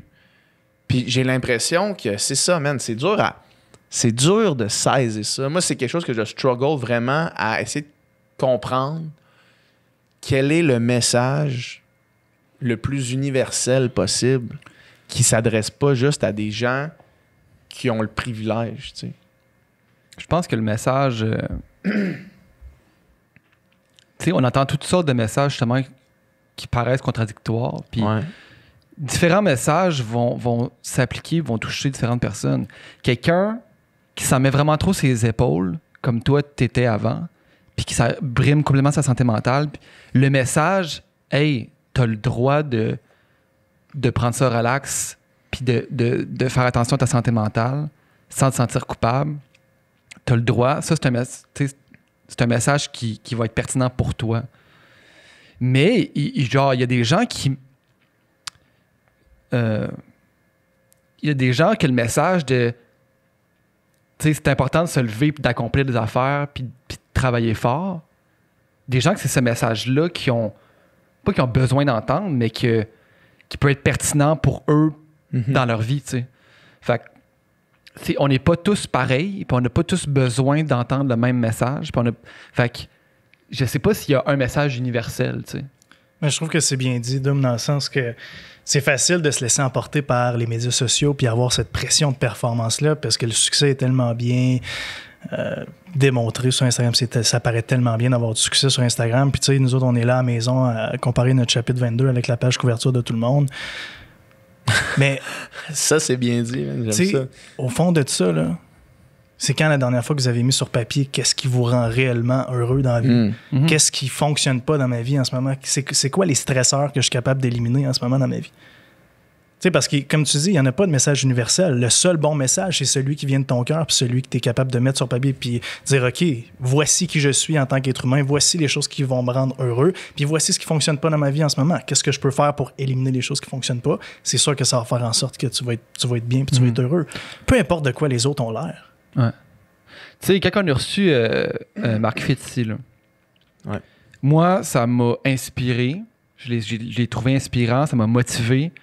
Ça m'a pas angoissé. Je suis pas sorti de là, genre, hey, il faut que je travaille autant que lui, puis il faut que je performe, il faut que si. Ça m'a juste motivé à m'améliorer, puis à optimiser des affaires, tu sais. Puis c'était juste positif. Mais, genre, tu sais, il y a beaucoup de gens qui nous écrivent pour réagir au podcast, puis à ce qu'ils écoutent, puis il y a des gens qui ont écrit, genre, hey, le message de Marc Fit, il est dangereux, il est toxique, tu sais, ça met une pression sur le monde, puis ça fait que les gens, c'est ça, tu sais. Ça peut avoir des effets pervers sur la santé mentale du monde, puis je comprends. Je suis certain qu'il y a des gens qui ça a eu cet effet-là. Mais ça n'a pas eu cet effet-là sur moi, tu sais. Fait que son message, il est-tu pervers? Il l'a pas été pour moi, tu sais, tu comprends? Mais j'ai écouté C'est l'épisode qui avec ça? Marc, puis tu sais, Marc, c'est quelqu'un que je connais très, très bien, d'ailleurs. Marc Picat, que vous avez eu. T'as déjà été un athlète pour Rise, hein? Est-ce que je me trompe? Oui, assez longtemps. Puis, tu sais, encore. Ça fait un bout, j'ai pas vu Marc, mais souvent, tu sais, il m'envoie encore des c'est une clips, légende, là. puis, wow, tu sais. Moi, il m'envoie... il m'envoie souvent juste comme des trucs d'optimisation, là. Ah ouais, Il moi me aussi. texte, fait comme, hey man, lis ça. Puis là, ou genre, écoute ça. Ou Il genre, m'envoie des vidéos YouTube, ouais, out of c'est the ça. blue, puis il est comme bien craqué. Mais Écoute tu sais, ça. Marc, je le connais super bien, puis la personne que j'ai entendue, j'ai écouté l'épisode que vous avez fait avec Marc. Puis c'est la personne que je connais. Mais tu sais, Marc, le travail sur son échelle des valeurs est probablement numéro 1, Ouais, du c'est moins ça. le dépassement de soi-même via le travail est clairement au top des priorités. Fait que c'est normal que n'importe qui se compare à lui à travers leurs lunettes de la vie à eux, ça fonctionne pas. C'est vraiment pas obligé d'être ta valeur numéro 1, tu sais. Mais non, je veux Mon dire, Dieu, non. tout le monde a sa propre échelle. Là, Ouais, c'est ça, puis, exact. tu sais, si vous écoutez le podcast en ce moment et vous n'êtes pas trop sûr, sortez une feuille de papier ou sortez un autre sur votre téléphone puis Faites-le à votre échelle. là. faites-la à votre échelle des valeurs. Tu sais. C'est comme ça que tu vas bâtir un mode de vie qui va te rendre heureux. Là. Mais tu te souviens-tu l'autre jour quand on était au parc puis qu'on a rencontré une fille puis qu'elle disait ah ouais là je fréquente tel gars nanana, t'en souviens-tu? Puis elle dit que le gars il a une grosse business nanana puis Ah ouais, boy, je me rappelle de ça, ouais. puis Ouais. elle disait tu sais On va pas rentrer dans les on détails rentre de pas qui. dans les détails, on dira pas c'est qui évidemment. Ok. là. Ça m'a pris du temps parce qu'il était tellement pas précis. J'ai comme quel parc. Là. Mais ouais. En tout cas tu sais la Au fille pire, elle si on a disait besoin de contexte, Nick. Ah. ah ouais. Non mieux. mais tu sais c'était juste que la fille disait tu sais, on se fréquente depuis un bout, mais tu sais, ça devient jamais sérieux parce que lui, tu sais, il est entrepreneur, puis c'est sa business avant tout, puis nanana, puis je fais comme, toi, t'es-tu bien là-dedans? Ben, pas vraiment, mais tu sais, je comprends que, tu sais, lui, c'est vraiment important de la business, puis il pense juste à ça, puis peut-être que... Peut-être que vos valeurs Ouais, peut-être concordent que, pas. ouais, peut-être que tes valeurs à toi, puis tes valeurs à lui, puis peut-être que justement, lui, ses valeurs d'entretenir une relation amoureuse avec quelqu'un est vraiment plus bas de toute évidence que sa business, puis si pour toi c'est ça que tu veux, ça concordera jamais, là, tu sais, fait que je dis pas, tu sais, je veux dire, moi, mettons, je prioriserais mes relations humaines avant la business. Ça, c'est mon échelle de valeur à moi. Est-ce que je condamne ce gars-là parce qu'il fait ça? Non, il a le droit. C'est ça qui le rend Surtout qu'il est heureux. honnête avec ça. C'est ça, c'est ça qui le rend heureux, fine. Mais c'est ça. Tu sais, toi, j'imagine que ta blonde, quand t'as fait un switch, elle a dû être contente en esti pareil. Là. Quand j'ai fait un switch de. Quand t'as fait un switch de OK, mettons après 8 heures, je travaille plus. Ah là. mon Dieu, ben oui, mais Ça a écoute, changé ma votre blonde m'a ouvert dynamique. les yeux aussi parce que Ouais. je travaille là, mais j'habite à Montréal maintenant et mon bureau est à Blainville, donc une fois de temps en temps, je travaille à la maison. Puis je me suis fait un moment donné, man, je travaillais, je pense que c'était au mois de novembre dernier. Ma blonde me check un moment donné parce qu'elle est étudiante puis elle étudie beaucoup. Fait que elle est toujours à l'appart en même temps que moi quand je travaille, généralement. Et un moment donné, elle me check, elle dit tabarouette, ça a l'air vraiment plate puis stressant, qu'est-ce que tu fais? Ouais. Puis quand elle m'a dit ça m'a tellement ouvert les yeux dans le sens que, my God, tu sais, est-ce que j'ai l'air de ça maintenant quand je travaille? Ouais. Sur quelque chose qui me passionnait initialement. Sur quelque chose qui me passionne encore, puis cette mission-là, elle bouille en dedans de moi. Puis, tu sais, là, depuis tantôt, on parle de stress, on parle de ci. Believe, c'est quelque chose que j'adore plus que tout. Puis, je suis extrêmement bien. L'entrepreneuriat, c'est magnifique pour moi. Puis, c'est une des plus belles choses qui m'est arrivée. Ouais. Puis, cette mission-là est super, super importante. Puis, on va continuer. Puis, j'adore mes employés. Puis, j'adore tout. Mais quand elle m'a dit ça m'a vraiment ouvert les yeux, tu sais, sur de quoi j'avais l'air. Puis, de l'extérieur, du moins, parce que c'est comme ça que je me sentais en dedans aussi. Puis, c'était difficile. Mais c'est bon, qu'est-ce que tu disais tantôt par rapport à un couple, de vraiment mettre son échelle des valeurs, chacun d'un bord. Puis de comparer. J'étais au resto justement avec ma blonde il y a 2 semaines à Québec. Puis on parlait chacun et l'autre de notre échelle des valeurs. Puis tout ça connectait. Puis en tant que couple, il n'y a pas juste l'échelle des valeurs. Il y a aussi les langages de l'amour qui sont super importants. Je ne sais pas si vous avez déjà entendu parler de les ça. 5 langages de l'amour. C'est quoi ça? Exactement. Donc, il y a 5 langages qui sont... C'est quoi ça? Non, mais Je veux absolument. C'est quoi? C'est qui a inventé ça? Puis... on prend une pause de valeurs. Non, mais c'est parfait. C'est parce que incroyable. c'est un excellent sujet. Fait que Dom, il y a 5 façons d'être aimé. Okay? Selon qui? Puis de démontrer aussi ton amour. Je me souviens plus de l'auteur, mais le livre est très bon. Okay. Donc, les 5 façons, selon l'auteur, sont les suivantes. Les cadeaux. Donc, ça peut être n'importe quoi, du Kinder Surprise au bracelet Tiffany. Les services, donc aller à l'épicerie, nettoyeur, etc. Les mots d'attention, words of wisdom, Kim, je suis fier de toi, puis je t'encourage, t'es beau, t'es bon, t'es capable. C'est quoi le deuxième, excuse-moi? Les cadeaux, les services. Services. Les mots d'encouragement. Mots d'encouragement. Le temps de qualité, puis l'affection. Démonstration physique. Démonstration physique, affection, name it. Donc, souvent, on est guidé par 2 langages de l'amour et si on les met pas sur papier, du moins qu'on pose pas la question à savoir comment on aime se faire aimer puis on pose pas la question à notre partenaire, souvent, on va essayer d'aimer l'autre personne de la façon qu'on aime être aimé. De la façon qu'on aime être aimé. Puis là, ça va créer des gros clashs en amour qui vont faire en sorte que... La plupart des gens priorisent 2 méthodes sur les 5. Exactement. Donc, si toi, en amour, un bon signe... Moi, j'aime ça me faire donner des gros cadeaux. Là. OK, ben ça veut dire que tu commencerais ta relation en donnant des cadeaux comme preuve d'amour, mais peut-être que cette personne-là, c'est son 5e langage de l'amour. Probablement, mais ouais, c'est ça. Mais c'est l'ironie, là. En fait, c'est complètement l'inverse, puis justement... J'en donne pas de cadeaux. non, mais c'est vrai. Tu sais, moi, mettons, là, moi, j'avais lu ça, puis tu sais, je m'étais analysé, puis j'avais fait, tu sais, moi, c'est sûr que c'est genre de service puis temps de qualité. C'est les 2 affaires que j'aime le plus. Tu sais, mettons, cuisiner pour ma blonde ou, tu sais, aller à l'épicerie pour 2, tu sais, puis de passer du bon temps ensemble. Moi, j'ai pas besoin de me faire dire que je suis bon, j'ai pas besoin de me faire toucher, de me faire donner de l'affection physique, puis j'ai crissement pas besoin de cadeaux, tu sais. Fait que ça, c'était mes 2, tu sais. Puis là, après ça, tu analyses, tu te dis, ouais, mais finalement, c'est pas mal comme ça que j'aime aussi, tu sais. Puis c'est vraiment pas tout le monde Ben oui. de mon expérience, c'est vraiment pas tout le monde qui a les mêmes langages que les miens, tu sais. C'est important de se poser ces questions-là. C'est vraiment fascinant parce que moi, je trouve que ça fonctionne vraiment en plus quand tu t'assis avec ton partenaire et que tu en parles. Tu sais, des fois, tu as une réalisation de OK, c'est pour ça qu'on a des accrochages. Des fois, quand j'arrive du travail aussi, et ça, parce que je fais quelque chose qui, je crois, est un signe d'amour qui, pour toi, ne représente pas l'amour. Fait que non, c'est vraiment fascinant. Ouais. Toi, c'est quoi tes langages de l'amour? Ah! Question 7 jours. Là. Non, mais moi, c'est comparativement à toi, c'est les words of wisdom, donc de me faire dire je suis fier de toi, continue. Vraiment, tu sais, de sentir un support. Puis je te dirais l'affection. Fait que tu sais, je suis capable de pas vraiment passer de temps pendant 2-3 semaines, tu sais, de temps de qualité, puis d'être quand même très amoureux de quelqu'un d'autre. Ouais. Toi, c'est quoi? Moi, je dirais que temps de qualité, ça fait partie. Pas cadeau. Words of wisdom. Ouais, je pense que tu te sentir valorisé dans ce que tu fais. Mais là, je les ai plus les 5 fraîchement en tête, là, fait que c'est dur à dire. Mais temps de qualité, je pense que... Temps de qualité est assez je pense que c'est important. Ouais. Pour moi, en tout cas. Je veux qu'on parle un peu, parce que dernièrement, j'ai vu passer, puis je veux avoir ton opinion sur ça. J'ai vu passer sur les réseaux sociaux, il y a comme un espèce de mouvement anti-supplément qui se promène sur les réseaux sociaux, au sens où les suppléments sont survalorisés, mettons, dans une dans la vie de tous les jours par ce qu'on voit sur les réseaux sociaux. Est-ce que c'est quelque chose que tu vois au quotidien? Est-ce que c'est quelque chose que tu es au courant de? Non, absolument pas. C'est une surprise pour moi. En fait. OK. Dans le fond, c'est comme de quoi, mettons, les suppléments de protéines, au final, tu n'en as pas vraiment besoin, puis que c'est comme une genre de façon à des compagnies de faire de l'argent.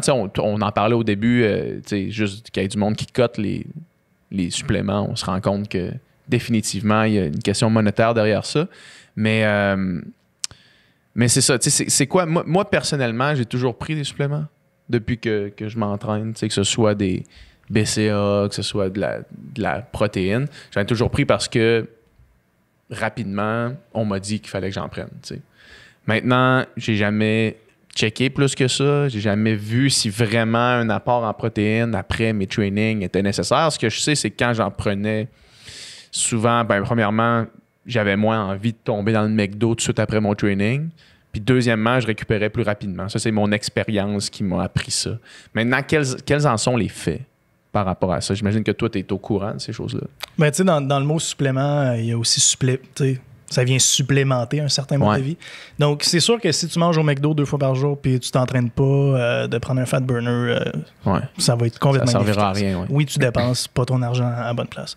Mais un athlète comme toi qui fait attention à ce qu'il mange puis qui crée certaines carences en toutes sortes de vitamines ou acides aminés, sans aucun doute, les suppléments font du sens. Donc, c'est là pour supplémenter une bonne hygiène de vie. C'est ça. Si tu n'as pas une bonne hygiène de vie, ça sert complètement à rien. Donc, c'est vraiment ça mon point là, par rapport aux suppléments. Puis qui en a besoin, puis qui en a pas besoin, mettons? Comme je dis, ceux qui font pas attention à leur nutrition, qui vont pas nécessairement au gym, c'est parce que tu peux avoir des carences en différentes vitamines, ça dépend du type de supplément, c'est aussi ça la chose.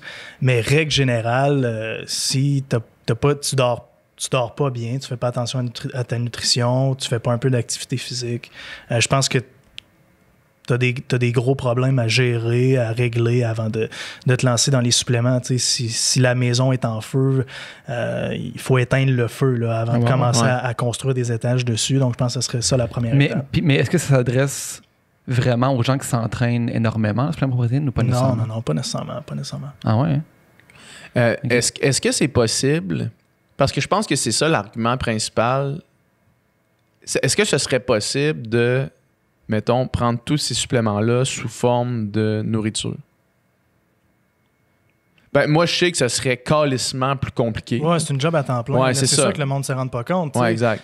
Même moi, quand je débarquais avec mes suppléments chez nous à 22 ans, puis là, ma mère était là, tout, puis tes maudites protéines. Puis là, tu sais, c'était comme, tu peux tout avoir dans ton alimentation. Oui, tu peux tout avoir dans ton alimentation. Parce qu'il faut que tu amènes ton poulet au gym, là, tu sais. C'est ça, je fais pas pousser mes légumes derrière chez nous, puis tu sais, je sais pas comment, comment sont. Mes légumes sont. Tu sais, les légumes qu'on achète à l'épicerie sont arrosés avec quel genre de. Ouais, puis souvent, ils ont beaucoup moins de I guess, minéraux dedans. Exactement. Ils sont beaucoup moins riches. Tu sais, même chose au niveau de la viande. Puis, tu sais, si tu prends pas des viandes sauvages ou des viandes biologiques, tu seras pas en santé à manger des animaux malades. Là. Non, Chris, non. On peut en parler longtemps. Tu sais. De penser que tu peux tout avoir dans ton alimentation en 2020, je pense que c'est complètement insensé. Là. À moins que tu en fais une job à temps plein. Là. Mm-hmm. Mm-hmm. Tu sais, le branding autour des suppléments, là. Tu sais, il y a des sacs de suppléments que c'est genre, t'as Hulk dessus, puis c'est extreme, puis c'est genre, tu sais, c'est genre over. On dirait que tu vas manger ça, puis genre, tu vas devenir, là, Louis Cyr, là, tu sais. C'est quand même exagéré pareil, là. Ouais. Ça s'appelle des mass gainers, en fait. Ça s'adresse à un public qui est très mince, qui veut prendre la masse rapidement, puis souvent, c'est juste des poches de sucre, honnêtement. Là. C'est pas tant efficace que ça, finalement. Non, c'est un running gag dans l'industrie. Là. Ah ouais? Ouais. Mais pourtant, c'est un peu ça. Tu sais, moi, je vais le dire, straight up, je suis vendu, Believe, man. Depuis que tu m'envoies des trucs, c'est vraiment de la bombe. Merci, c'est le meilleur supplément que j'ai pris de toute ma vie.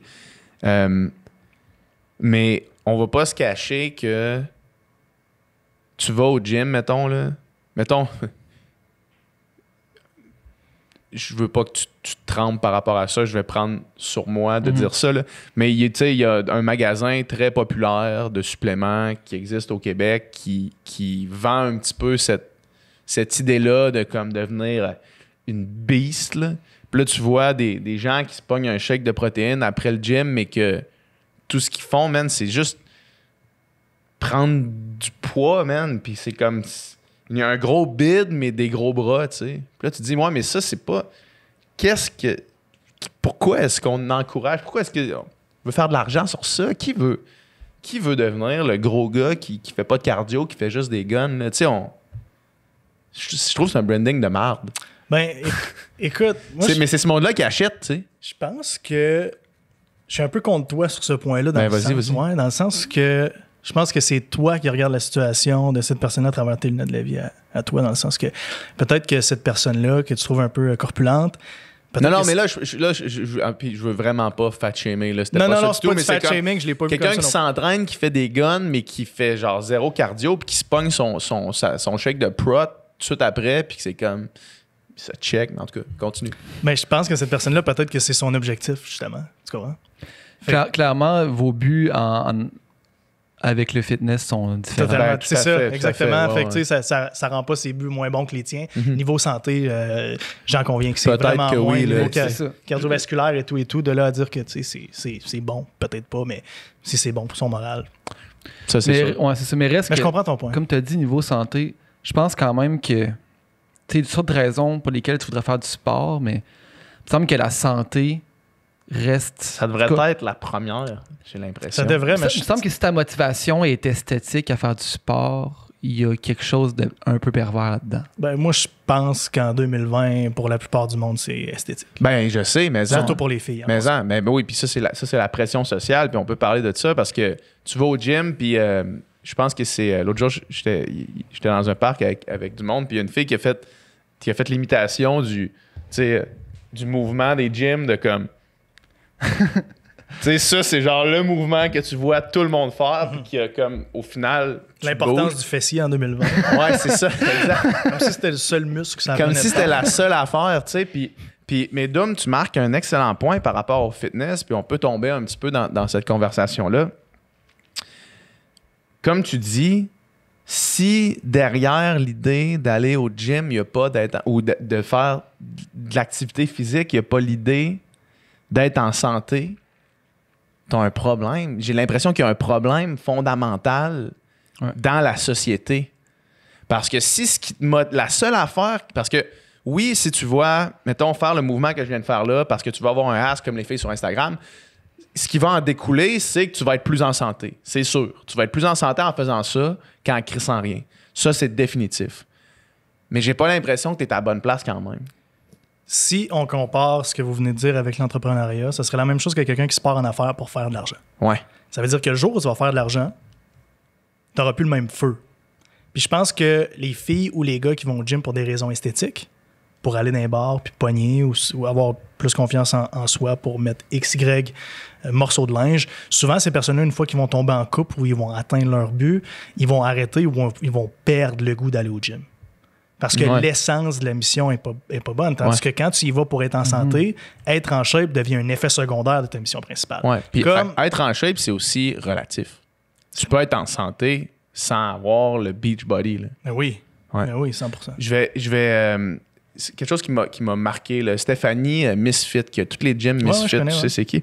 Elle a publié un commentaire qu'elle a reçu sur son physique. Mm-hmm. Une fille qui s'entraîne, qui est en super shape.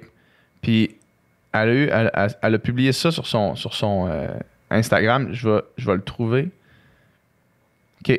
Misfit, un gym de grosses torches. OK. Ça, c'est le nom de son post. Elle s'est fait écrire ça sur sa page Facebook. C'est un gars, Alexandre Bureau, le call-out. C'est dans l'air du temps. Question. Si tu ouvres un gym pour grosses torches qui veulent devenir minces, mais que la propriétaire a la shape d'un lutteur sumo professionnel, est-ce que c'est plus crédible thématique si, en plus, tu appellerais ça Miss Fat? Ce serait fou. Man, juste dans la première phrase, il y a tellement de fat shaming puis de body shaming. C'est la pire chose. Genre, chaque mot est wrong. Genre, mettons, tu vas à Saint-Jean, t'appelles ça Miss Fat Saint-Jean. Comme moi, si je recherche un nutritionniste sportif, va prendre un gros tas de marre d'obèse, c'est sûr ça fonctionne. All fat people matters. Ça, c'est le dernier hashtag. Ça, cette espèce d'idée-là que la santé est égale à une shape, c'est complètement stupide. Puis on en a déjà parlé. Ouais. C'est vraiment... Puis wrap up avec le point de je crois où est-ce qu'on est problématique en termes de comment on voit la fitness, comment on voit l'activité physique en ce moment. Je pense qu'on a un problème, puis tu l'as bien dit, c'est pas sustainable si c'est la raison pour laquelle tu le fais. Mais j'ai l'impression qu'on est tombé là-dedans par les réseaux sociaux, par ce qu'on voit sur Internet. Puis c'est problématique, man. Faut sortir de ça. Là. Moi, Les commentaires de même, man, c'est savage. Là. Elle s'entraîne 4 fois par semaine, comme toutes les semaines. Elle est en shape, là, genre, oui, est plus grasse que moi, mettons, là, mais Chris, je cours des marathons, puis comme ça n'a rien à voir, là, tu sais. Ben, man, du moment que tu commentes l'apparence physique de quelqu'un, tu es dans l'erreur en partant. Là. Je veux dire, peu importe, je pense, qu'est-ce que tu dis après ça. Mais ça, j'ai l'impression que c'est le problème est aussi que si tu commentes l'apparence physique de quelqu'un, c'est que tu as le même œil envers le tien. Tu sais. Ouais. Mais tu sais, moi, je suivais une influenceuse genre fitness sur Instagram, tu sais, qui a eu une immense perte de poids, tu sais. Puis...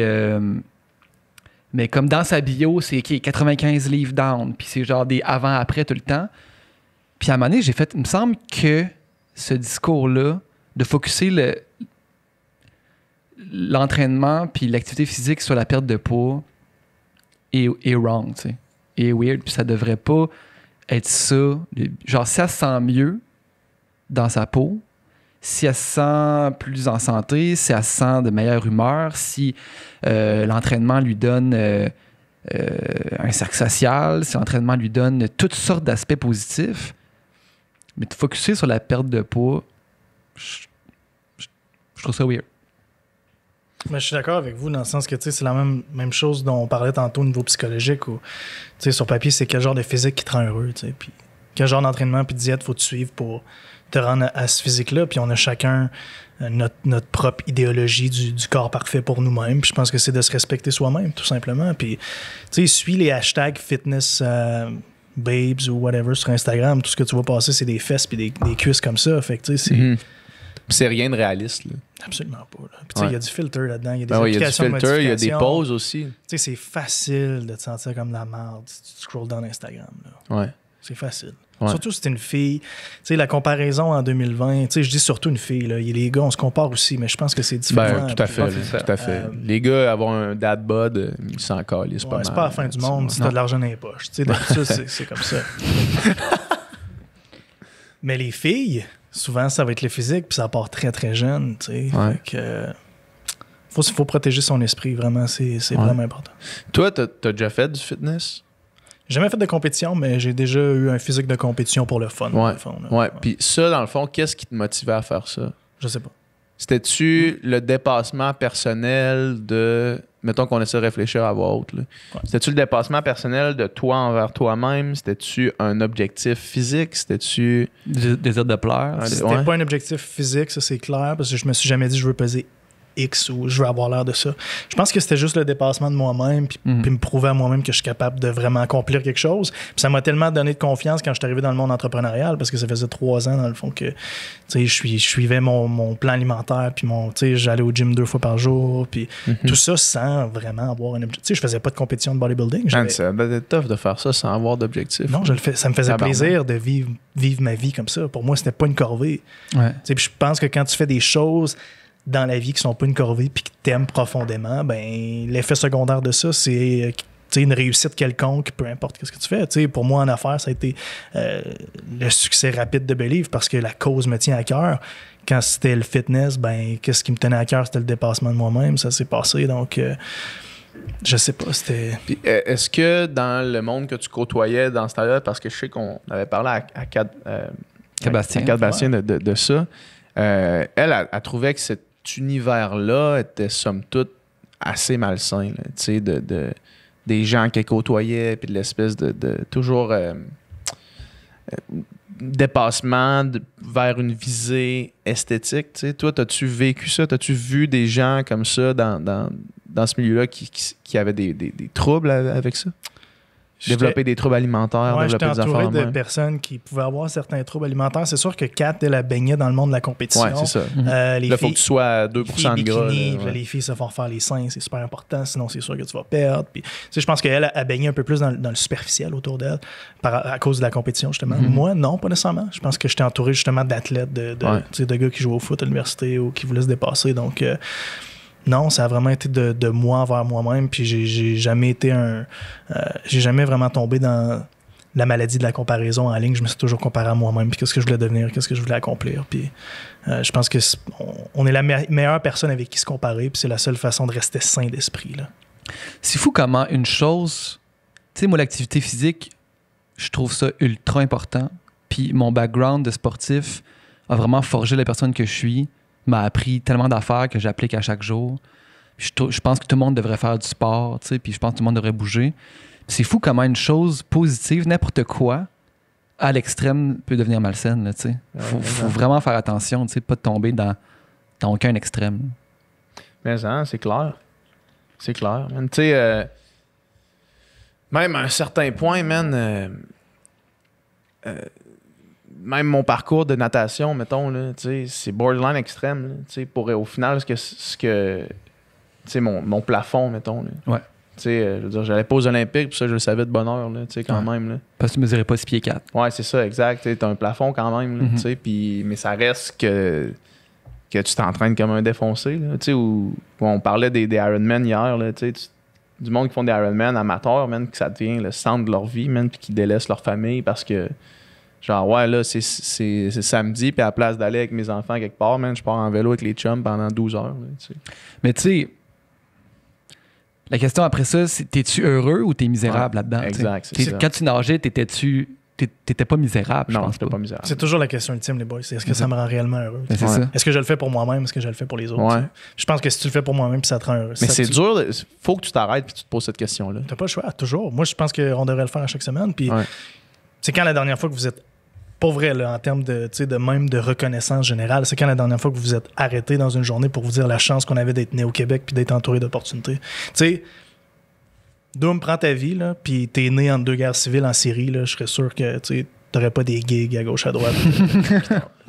Non. C'est la même chose pour toi. T'aurais pas battu des records universitaires si t'étais né dans ces paramètres-là. T'sais, nous, on a la chance d'aller cueillir nos fruits chez IGA puis d'avoir un PCU à 2000 $ par mois quand il y a une pandémie mondiale, puis on trouve quand même le moyen de se plaindre, excusez-moi, parce qu'on n'a pas l'air climatisé. Ben, tu vois, le fait d'avoir des discussions de même régulièrement, c'est le genre de choses qu'on se répète puis qu'on se rend compte. Là, puis que c'est nécessaire aussi de se leur dire. La pandémie, comme tu dis, là, on est-tu bien ici? Là? Ça n'a pas de bon sens. C'est le PCU, d'ailleurs, c'est basé sur une médiane canadienne. Donc, à Vancouver, ils ont le même 2000 $. Même à Vancouver, le 2000$, ça fait crissement moins longtemps qu'ici. Tu sais, le 2000$ à Vancouver, le 2000$ à Vancouver, il est calissement moins... il représente vraiment moins qu'au Québec. Là. Ton loyer est 2 à 3 fois plus cher. C'est ça. Ici, à 2000 $, crime. Tout le monde paye son appart avec ça, minimum. Là, nous qui avons une compagnie manufacturière, essaie de trouver des employés qui vont faire entre 14 et 17 $ de l'heure quand tu peux avoir le PCU à 2000. OK, c'est pas de l'argent net, mais tout de même, c'est un certain défi là, en ce moment pour les entreprises. C'est pour ça qu'éventuellement, il faut qu'il l'arrête. Parce que sinon, il y a beaucoup de gens qui voudront juste pas retourner au travail. Les habitudes aussi que je veux dire, il y a des gens que ça fait 4 mois qui font rien puis qui sont bien là-dedans. Là, ça sera pas facile pour eux de retourner au travail. Mais tout ça pour dire que je trouve qu'on devrait s'asseoir une fois de temps en temps puis être reconnaissant. Puis on peut aller à un autre niveau. Puis on est né avec tous nos membres, on est en santé, on a la vision, on est capable de se parler en ce moment. C'est pas tout le monde qui a cette chance-là dans la vie. Puis souvent, on est dans le trafic puis on est stressé parce qu'on va être 5 minutes en retard, mais on se rend pas compte de la chance qu'on a, de toutes ces petites chances-là. Je pense que c'est important de s'arrêter dans une journée puis vraiment de faire face à la réalité. Là, on est vraiment chanceux dans la vie. Là. C'est un bon conseil, ça. Moi, je le fais vraiment pas assez. On le fait, personne ne le fait assez. Okay? Moi, je stresse pour des niaiseries 27 fois par jour. Puis, tu sais, je vous en parle en ce moment parce que je prends le temps d'y penser. Puis avant de rentrer ici, j'étais dans mon auto tantôt parce que je pensais que c'était à 10, mais c'était à 11 finalement. Fait que je travaillais dans mon char. Puis m'est arrivé une niaiserie. Puis, tu sais, je me suis arrêté 2 secondes. Je suis tabarouette qu'on est bien. Ouais. C'est qu'on est bien. Ouais. L'importance de relativiser est vraiment ultra importante. Puis puis après ça, une détresse ou une difficulté ou une peine est valable quand même. Là, dans le sens que je ne vais jamais dire à quelqu'un t'as de la peine. Ouais, mais il y a du monde qui ont plus de peine que toi. Ben non. Mais c'est peut-être relativiser aussi par rapport à pas nécessairement aux autres personnes, mais par rapport à qu'est-ce que ça représente dans ta vie à toi. Prendre un pas de recul, tu sais, sur une situation aussi. Moi, c'est Marc, justement, tu sais, quand je me suis séparé, tu sais, Marc, il m'écrit, il fait, man, il dit, médite là-dessus. Il dit, mais dis-toi qu'on est pas mal infini. Puis que ça, il dit, dans quelques mois, c'est derrière toi. Puis après ça, il m'a donné une autre quote, je me rappelle plus c'était de qui, mais il dit, la vie, c'est pas... c'est le genre d'affaire qu'il me dit. Ça, c'est Marc. Il me dit, man, puis c'est une quote qu'il a pris, après ça, il l'a posté sur un de ses posts, là, mais il m'a dit, la vie, man, c'est pas d'attendre que l'orage passe, mais c'est d'apprendre à danser dans la pluie. Puis là, j'ai fait, fuck, man. Ce gars-là, man, insane, tu sais. Puis comme de fait, une fois que tu relativises tout, man, tu sais, un stress de quelque chose qui te gosse, man, que tu reçois un texto, là, man, prends une seconde quand tu le reçois pour relativiser à quel point c'est minime, puis c'est rien, puis ton stress va s'en aller automatiquement. Absolument. Ouais. Tu sais, puis t'as le droit, comme Dom disait, de vivre des peines puis des stress. C'est pas... mais je pense que dans le grand scheme of things, la plupart des choses qui nous font stresser dans une journée sont absolument nulles. Ouais. Quand vraiment on prend le temps de... Puis l'autre exercice à faire, c'est que tu repenses à toutes les affaires qui t'ont stressé. Tu sais, moi, il y a certaines périodes de ma vie où est-ce que pendant 3 jours, mettons, mon anus faisait ça. Tu sais, c'est comme t'as un mal de cœur à cause d'une affaire. Tu sais, XY, je rentrerai pas dans les détails, là, mais t'as comme... Je savais pas que ça passait par l'anus. Non, tu sais, c'est le rim qui se serre. Là. Faut pas que tu te chies dessus. Compris, là. Non, pour ceux qui écoutent en audio, j'ai fait le signe du rim qui se serre. mais non, c'est ça, tu sais, puis ces périodes-là, là, mettons, de 3 jours qui, pendant que ça arrive, t'es mort, man, tu sais. T'as envie de mourir, là. Puis là, man, décalé d'1 an, là, je me dis, hey, admettons que ça se serait passé comme la pire situation que ça aurait pu arriver, là, tu sais. Aujourd'hui, je serais ici, ça n'aurait rien changé. Puis pendant 3 jours, man, je me serais arraché la tête à cause de ça, tu sais. Puis au final, man, c'est rien, là, genre. Puis une fois que tu réalises ça, man, là, tu réalises que tu paniques pour des affaires qui valent pas la peine. Ouais, puis tu sais, c'est bon ce que tu dis parce que je pense qu'on bâtit du toughness mental par rapport à ça, un peu comme on augmente les poids au gym à force de s'entraîner, c'est la même chose. Pourquoi? Parce que tu fais de l'introspection puis tu te poses des questions à chaque jour à savoir, OK, ça m'a stressé, mais pourquoi? Puis tu sais, qu'est-ce que je vais faire la prochaine fois que ça va se présenter dans ma vie? Je pense que quand tu fais toujours ces exercices-là, à un moment donné, tu viens tellement tough mentalement que tu viens difficile à déranger, mais je pense que si on fait pas d'introspection dans la vie, on se fait brasser comme une feuille dans le vent, tu sais, puis on est toujours en mode action-réaction, donc c'est vraiment important de toujours s'asseoir à la maison puis de se poser des questions. Si vous le faites pas chaque soir, au moins de le faire chaque semaine. C'est vraiment important. On se pose pas assez de questions à nous-mêmes, je pense. Ouais. Je pense que oui. Tu sais, la fameuse phrase là, que les profs d'université disent en fin de session, là, que t'as pas envie d'entendre, on va tous se rendre à Noël, gang, puis t'es comme genre ta gueule, là, parce que tout le monde est stressé. C'est vrai qu'on va tous se rendre à Noël. C'est vrai qu'on va tous se rendre à Noël en vie, tu sais, peu importe ce qui arrive, même si t'es fucking stressé dans ta fin de session. Puis genre, travaille fort, fais du mieux que tu peux, mais après ça, c'est pas la fin du monde. On va tous se rendre. Mais ça, man, je pense que ça serait quelque chose qu'on devrait live by, là, man. On va tous se rendre à Noël. Tout le monde, on va se rendre à Noël, man, tu sais. Ouais. C'est vrai, genre, c'est quoi le pire qui peut arriver, man? Moi, c'est ça, là. C'est sûr que, tu sais, il y en a que le pire qui peut arriver, c'est comme, tu sais, tu te pognes une balle dans la tête ou tu finis en tôle, là, tu sais. Ça, c'est le pire qui peut arriver, je comprends.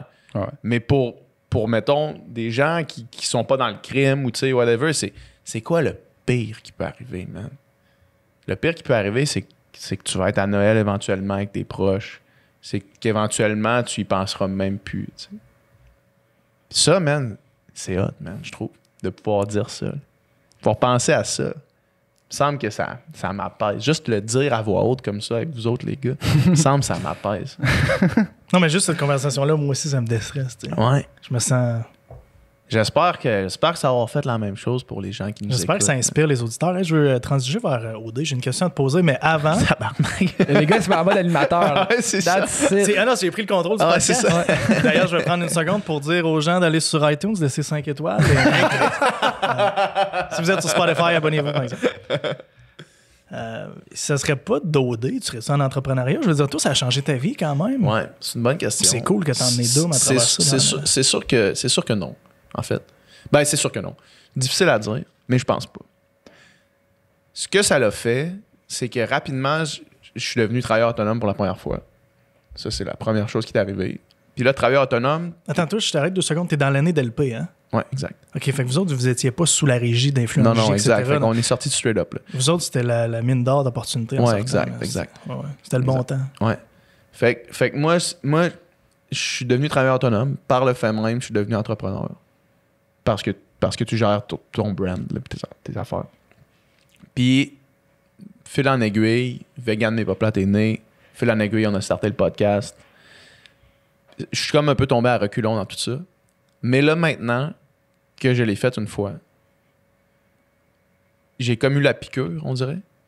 Puis on en reparlera plus tard après le podcast, mais d'autres projets que j'ai en tête, qui me tracassent, qui me donnent envie de l'essayer. On dirait que je suis comme... On dirait qu'une fois que j'ai réalisé que c'était accessible de devenir entrepreneur, que c'était quelque chose que je pouvais faire, j'ai comme fait, OK, non, là, il y a crissement des possibilités une fois que tu réalises que tu n'es pas obligé d'avoir un patron, puis tu peux toi-même l'être. Comme on dirait qu'après ça, il y a plein de possibilités, mais ça, je l'avais jamais vu. J'avais jamais ouvert cette fenêtre-là avant OD. Puis je suis comme tombé dedans un peu par hasard. Après. Probablement que tu serais pas entrepreneur aujourd'hui. Probablement que non. La réponse est probablement que non. Probablement que j'aurais fini ma maîtrise, que j'aurais fait, que j'aurais appliqué dans whatever, une place qui avait besoin d'un rédacteur ou des trucs comme ça. Puis j'aurais travaillé, j'aurais sûrement été heureux aussi, là. Mais j'aurais pas été entrepreneur. Puis j'aurais juste parce que je me serais jamais dit que c'était une possibilité. T'sais. Mais tu sais, mettons que tu avais voulu écrire, là. T'sais, mettons que tu veux écrire, publier, c'est une forme d'entrepreneuriat. Ouais, mais je pense pas que c'est ça que j'aurais fait. Ah, c'est ça. Ouais, je pense pas que je m'alignais vers ça. Là. Je pense que je me serais aligné justement vers travailler peut-être dans mettons, une des idées que j'avais, c'était genre une boîte de pub en étant un rédacteur là, qui rédige des genres de taglines, des trucs comme ça là, dans une boîte de pub. Là. Ça, j'aurais fait ça, mettons. Ouais. Mais c'est fou comment que l'entrepreneuriat puis les arts, c'est quasiment la même affaire. C'est vrai, c'est de la créativité, tu sais. Il y a rien, puis après ça, il y a quelque chose. Mais c'est vrai, c'est une forme... Parce que là, j'ai de plus en plus de contexte. T'as créé quelque chose. Mettons que t'as créé une business, elle n'existait pas. Maintenant, elle existe. C'est une forme de création. Ça bon, man, juste comme le concept de il y a rien, puis là, il y a quelque chose. Ouais, tu sais, avec ta tête, t'as créé quelque chose, tu sais. Puis à l'intérieur de tout ça, tu crées encore plein de projets. Puis tu sais, t'as des idées. Ta créativité est toujours activée. Oui, c'est vrai que c'est... C'est de la créativité. Ça se manifeste différemment. Peut-être que les buts, même les valeurs, des fois, peuvent être différentes, mais ça reste de la créativité. Clairement, vous êtes 2 personnes qui ont un grand besoin de créativité à combler. Vous le comblez via votre podcast, qui est une forme d'entrepreneuriat, puis toi avec Vegan mais pas plate, toi avec la musique. Donc, oui, c'est un très bon point, c'est bon. Il n'y a rien. Puis il y a quelque chose. Ouais, hey man, merci infiniment d'être venu. Où est-ce qu'on te suit? Qu'est-ce qu'on fait? On achète quoi? Mon podcast, Journal d'un entrepreneur, allez suivre ça sur partout, Balados, Spotify. Si l'entrepreneuriat vous intéresse, bien sûr, si la gestion de... J'ai beaucoup d'étudiants qui m'écoutent, qui m'écrivent aussi. Ils sont à l'école, ils savent pas trop quoi faire. Puis, moi, j'ai une question, pour finir. Là, je sais qu'on vient de se dire qu'on rappait. Là, mais... pas obligé de rapper. C'est quoi les types de personnes... Premièrement, penses-tu que l'entrepreneuriat est accessible et pour tout le monde, mettons? c'est bon ce que tu disais tantôt parce que tu mettais de la lumière sur le fait que c'est accessible à tout le monde. De là à dire que c'est pour tout le monde, je pense pas. Vraiment pas. Ça prend un arsenal d'outils en toi, je pense. Mais, Puis une personnalité, prends un certain type de personnalité, j'ai l'impression, pour être entrepreneur, pour mener tes affaires, être un leader, dans le fond, tu sois une personnalité de leader, j'ai l'impression. Mais je veux savoir, toi, qu'est-ce que t'en penses? Ben, sais-tu quoi? C'est intéressant parce que je pense que le besoin de performance, le besoin de flasher en 2020, d'ailleurs, sur les médias sociaux, ça vient de l'ego, mais ça nous pousse à vouloir être numéro un, d'avoir notre propre brand. On le voit beaucoup que les influenceurs, souvent, vont avoir leur brand de linge juste parce qu'ils ont des followers sur Instagram, parce qu'ils veulent avoir un brand, parce qu'ils veulent dire qu'ils sont entrepreneurs. Tu sais, la personne numéro 36 chez Facebook fait probablement plus que bien des numéros 1 dans le monde dans une compagnie. Fait que, tu sais, je pense que si tu es quelqu'un qui fait de l'introspection, encore, on en a parlé pendant tout le podcast, qui se pose des questions à savoir c'est quoi mes forces, c'est quoi mes faiblesses dans la vie, si parmi tes forces, il n'y a pas certaines capacités de leadership, puis tu n'as jamais fait de leadership dans ta vie, puis tu n'as pas nécessairement un grand sens de créativité. Ou des initiatives. Exactement, puis tu as peur du travail ou tu as peur des longues heures, tu ne seras jamais un bon entrepreneur. Donc, tu sais, tu peux mettre un pied dans l'eau, mais je pense vraiment pas que c'est fait pour tout le monde. Puis, tu sais, le monde voit le résultat final. T'sais. Ils vont aller sur mon Instagram, tu vois un Audi R8, ça a l'air cool, ça a l'air le fun. Il y en a plein qui me disent « Crime, j'ai pas choisi la bonne industrie, j'aurais dû me lancer une compagnie de suppléments moi aussi. » LeBron James fait 30 millions par année avec un ballon de basket. Moi, je suis pas mal sûr que je vais faire fuck all avec un ballon de basket. C'est ça. C'est un bon point, ça. C'est un bon point. Mais Elisabeth Rioux, quand elle est venue ici, ça fait quasiment 2 ans, mais je me souviens qu'elle disait ça. Là. Elle disait, tu sais, elle a un sens de l'entrepreneuriat inné. Là. On en parlait. Puis elle dit, moi, des idées, mettons, pour des amis. Hey, elle en a tout le temps. Puis le monde dans sa famille, ses oncles, ça fait 30 ans, sont entrepreneurs. Ils demandent des conseils à elle qui a 22 ans. Là, elle est vraiment. Elle te regarde, puis elle sait qu'est-ce que tu devrais faire. C'est ça. Elle a ça, tu sais, dans elle. Puis elle disait, tu sais, justement, tous les influenceurs, elle a beaucoup qui se partent des brands, puis tout ça, mais puis elle dit, c'est super valorisé de faire ça, mais c'est pas pour tout le monde, tu sais. Puis c'est pas tout le monde qui va être heureux, qui va être bien là-dedans, puis ça a l'air beau. L'influenceur, l'influenceuse qui a sa brand, puis mais lui, il a trouvé la chose qui la rendait heureux, mais toi, c'est quoi, tu sais? Tu sais, je pense que le monde, ils n'ont pas peur de se lancer, surtout les influenceurs. Il y en a plein qui vont lancer leur brand de linge, vont lancer 2-3 t-shirts, puis après 3 mois, tu n'entendras plus parler d'eux. Je pense que qu'est-ce qu'ils oublient, eux, avant de lancer ça, c'est la marque psychologique que cette défaite-là va laisser en eux. Ah ouais. Ça veut pas dire qu'il ne faut pas t'essayer, là? Non, je pense qu'on peut tous l'essayer, mais je pense qu'avant de l'essayer, c'est bien de se connaître puis de savoir si c'est réellement fait pour toi. Ou du moins, en connaissant tes forces, tes faiblesses, t'associer avec quelqu'un qui compense tes faiblesses. Qui va faire en sorte que le projet a plus de chances de réussite. Mais de penser que d'être le leader d'une entreprise, ça va être une partie plaisir puis ça va être la chose la plus fun de ta vie. Ça fait un peu ça avec les ex-candidats d'OD, justement. Là. Eh oui. Tout le monde veut partir son truc ou tout ça. Sans nécessairement savoir exactement où s'en aller ou qu'est-ce que vraiment... Ça prend du temps avant de savoir qu'est-ce que tu veux faire. Ouais. Tu sais, comment tu es allé tranquillement, toi? Je veux dire, la compagnie de plats surgelés qui t'ont proposé l'opportunité qui était super bien faite, ils viennent compenser les faiblesses que toi et Jessie aviez. Une logistique insane. Exactement, logistique, production, etc. Ils venaient vous combler. C'est pour ça que le projet fonctionne super bien parce que tu es capable de combler tes forces avec les leurs. Ouais, exact. Si tu aurais décidé de te lancer out of the blue juste parce que tu sors d'OD et tu sens la pression de je dois faire quelque chose maintenant. Ben ça, c'est sûr qu'il a cette pression-là. C'est sûr qu'il la sent. Ben oui, puis tu sais, je connais super bien Yann et LP qui étaient avec toi. Puis je les ai aidés dans leur business de coaching en sortant. Puis ils ont fait de quoi de super bon, mais les gars étaient déjà dans le coaching. Ils n'ont rien inventé. Ouais, c'est ça, exact. Ils faisaient déjà ça. Ouais. LP, son gym, il l'avait déjà avant. Ben oui, exact. C'est le même gym. Là, il a juste continué, ça a juste grossi. Ouais. Moi, j'ai du respect pour des gars comme genre Andrew qui dit moi cette vie-là genre ça m'intéresse pas, je veux rien savoir, je retourne en Gaspésie, fuck that. Je retourne être infirmier. Moi la vie d'influenceur là, je veux rien savoir. Ben oui, mais pourquoi pas? Tu sais dans le fond, c'est ça. Lui à part la chose normale à faire, ça serait d'essayer de nanana, puis lui il se connaît assez pour savoir que c'est pas ça qu'il veut, puis fuck that, tu sais. Ouais, c'est cool pareil. C'est cool pareil mais ça. Ouais. Yeah. Fait que merci man. Puis tu nous as fait plein de plugs pour notre podcast, mais Believe supplément, man, les meilleurs suppléments que j'ai pris. Merci, j'apprécie. Ouais. Merci les boys pour l'accueil, pour vrai. C'est fort apprécié. On n'oublie pas d'aller laisser 5 étoiles. Un commentaire écrit, ça prend 32 secondes de votre temps. iTunes se nourrit de ça pour classer les podcasts. Merci, man.